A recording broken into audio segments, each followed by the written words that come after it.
संस्था चालकासह 5 जणांवर गुन्हा दाखल।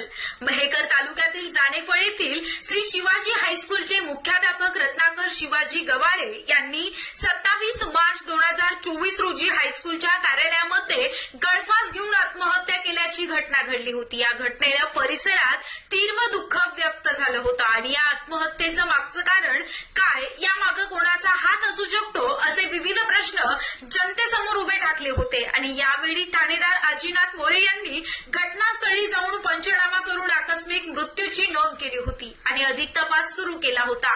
मुख्याध्यापक गवारे यांचे वडील शिवाजी तुकाराम गवारे यांनी पोलिसात तक्रार दाखल केली होती आणि त्याच तक्रारीच्या मध्ये अशी नमूद केले होते की शिवाजी हायस्कूलचे अध्यक्ष सागर श्रीकृष्ण देवकर आणि इतर संचालक मंडळाकडून होणाऱ्या मानसिक त्रासानंच माझ्या मुख्याध्यापक मुलाने आत्महत्या केली। शाळेच्या कामकाजामध्ये खोटं काम करण्यास भाग पाडत होते, खोट्या नोटिसा तामीळ करण्यास सांगून तो मुख्याध्यापक पदाच्या लायकीचा नाही असं म्हणत मानसिक त्रास देत असतात आणि याच त्रासाला कंटाळून माझ्या मुलानं रत्नाकर गवारे यानं आत्महत्या केली आहे। याच्या आत्महत्येला कारणीभूत हे 5 जण आहेत असं तक्रारीत नमूद केलं आहे। याबाबत सखोल चौकशी करून ठाणेदार अजिनाथ मोरे यांनी 4 एप्रिल 2005 तक्रारीवरून संस्था अध्यक्ष सागर श्रीकृष्ण देवकर, ज्ञानेश्वर श्रीकृष्ण देवकर आणि शिक्षक गजानन शंकरराव काळे, तुळशीदास रामदास शेळके व लिपिक अनिल गणपत चांदणे या 5 जणांविरुद्ध अपराध नंबर 113/2025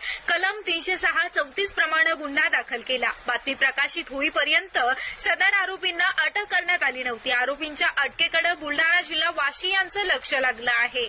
गजानन दुतोंडे, मुख्य संपादक, सुपरफास्ट बुलढाणा, उन्नती लाईव्ह।